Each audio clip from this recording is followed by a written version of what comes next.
Hey guys, and welcome to one of the shortest and bloodiest games of Domination you are ever likely to see, showcasing arguably my favourite tactic in the game so far. It is going to be a wild scrap. On the left-hand side, we have the forces of the Ogre Kingdoms, brought by Sir Tarquin himself, up against Grand Cathay, and it should be a good, fun scrap. So, all round, we are going to be on one of the most beautiful-looking maps in the realms. It is pretty cold out here. What do you bring to track down and hunt your enemies in the snow? You bring, of course, Double Hunter. Now, this is a tactic I absolutely adore. I've been having quite a lot of fun with it in land battles as well, and hopefully we're going to be getting some good replays of it for you guys in the future. But basically, you bring Double Hunter, and you bring them in with all the goodies, of course. So you have Loner, which is quite nice, increasing their speed and leadership when they're not near friendly homies. But more importantly, the Noblar's Thiefstone, arguably my favourite item in the entire game when combined with this mount. So, of course, he's on his Stonehaunt mount. You give him the Noblar's Thiefstone, and yes, he becomes unstoppable, and he gains stalk and damage resistance, which seems a bit weird if you're invisible. The damage resistance really shouldn't matter too much, I suppose. But hey, it's still cool nonetheless. You gain stalk and unspottable, which is, of course, absolutely hilarious. So this gigantic beastie cannot be seen by the enemy, neither can this one on the right-hand side. In the center, we have some Noblar Trappers, as well as basic Noblars and double Lead Belchers. Had to go relatively cheap in the main force due to the cost there of the Double Hunter. But up against Grand Cathay, where you're looking to get into the back line, it can certainly be rather useful. For Grand Cathay, we have a load of Jade Warriors in the front, backed up by triple crossbowmen as well. We do indeed have a dragon-blooded Lord of Yin magic in the middle, which is pretty badass indeed. What spells are they actually coming in with? Looks like they're bringing up the Jade Amulet, the Will of the Dragons, and for spells, Ancestral Warriors, Storm of Shadows, and the Scales of the Celestial Court. Quite a powerful ward save there. We then have double Crane Gunners in the back. Big fan of Crane Gunners in general. If you can keep them firing, they can really bring the pain there, of course. The Warlock Giselles of the human realms. Now, finally, humans have something to fight back against those pesky Skaven. But the beauty of this Ogre build right now is just these Hunters are completely invisible. And 9 times out of 10, your opponent's going to be thinking they're gorgeous. They're going to count the amount of units you have on the field, like, something seems a little sus here, something's a little off. There's probably some Gorgeous waiting in the wings. Little do they know the mighty Stonehorns come out to play.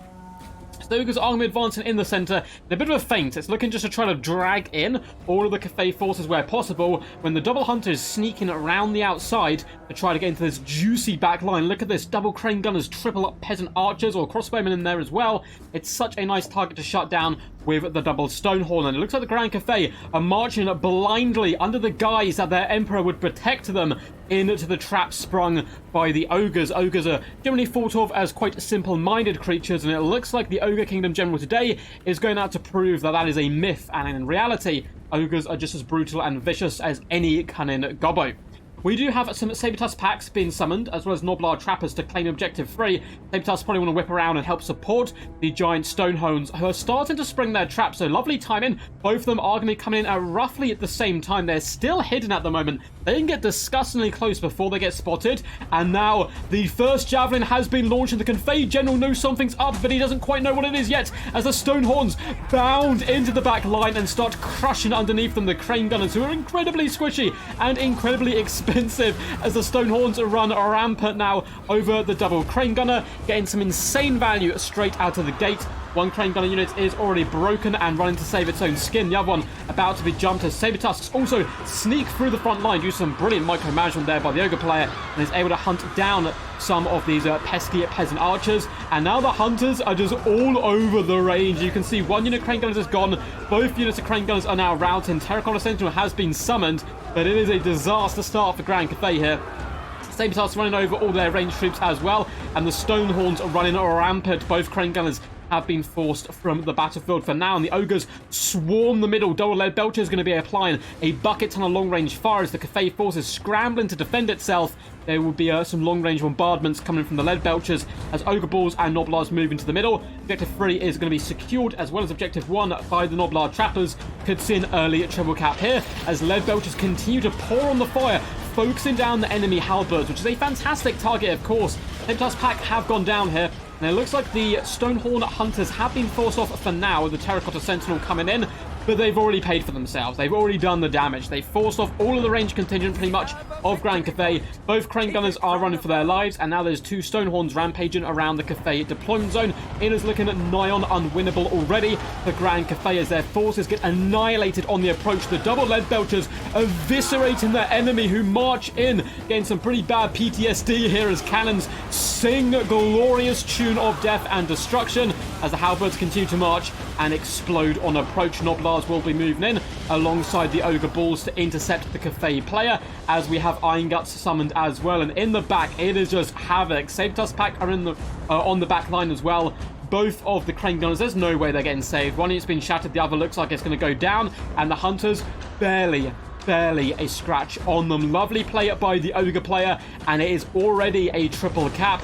I don't see there being much way back into this for Grand Cathay at the moment. They do summon some ancestral warriors, maybe apply pressure to those lead belchers who are ripping into the Cathay forces right now. We even have Jade Warrior crossover trying to move around just so they can engage the lead belchers in hand-to-hand combat. It is going very, very poorly. Noblars holding firm at the moment in the front, and it looks like the peasant archers are about to get jumped by some sneaky Ogre Bulls who wrapped up and around and force their way onto the enemy center. A triple cap early days here. We do have some peasant horsemen who will actually struggle against Noblar trappers down on objective 1. Ogre Bulls starting to move in, and the double hunter just stopping any reinforcements from coming in alongside the Sabertusk Pack.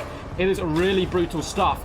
Sabertusks are pinning in the Terracotta Sentinel, and now the hunters can use their range attacks because, of course, they do throw their mighty javelins from their beast and launch them at the Terracotta. That one does go high and wide, it would seem. The Grand Cathay player is going to decide to throw in the towel there. A brutal and swift end to the Cathay forces. I do not blame the Cathay player for calling it early really badly there. I mean, it was a triple cap. He had basically no way of getting back into the game. Double Stonehorns running around his deployment zone. His forces shattered and broken because of the glorious, probably my favorite tactic in the game so far from the Ogre Kingdoms, the double hidden hunter. 1,126 and 1,262 damage value. Basically both full health in the end game with 42 and 73 kills. Shutting down the crane gunners, shutting down the crossbowmen, and taking away any hope Grand Cathay had of securing victory. Double edge belchers, 960, 840 gold value on there, 134 kills apiece, and the Noblars, of course, simply moved up to capture objectives. I hope you guys enjoyed that one. That was incredibly fast and wild. Normally I wouldn't showcase a game that is so brutally one-sided, but I really wanted to highlight this tactic and showcase it for you guys today. I've been having some really awesome luck with land battles with it. Unfortunately, I was trying to get a replay that I could cast this tactic with, which is a bit longer than this one, but unfortunately people tend to leave if, the hunters get in the back line and start shutting them down. They kind of tend to give up. But again, I don't blame the Grand Cathay player here. I think that was pretty much all over. None of the reinforcements really had to get their blades wet, and though the Terracotta Sentinel was summoned, it can't do much against Double Hunter. And with all the range contingent already taken off the battlefield from Grand Cathay, with their long-range rifles being taken down, their crossbowmen being taken down, they had nothing to kill the Stonehorns at all. And that is quite a scary proposition indeed. Hope you guys enjoyed the shorter replay today. Until next time, peace, and as always, stay awesome.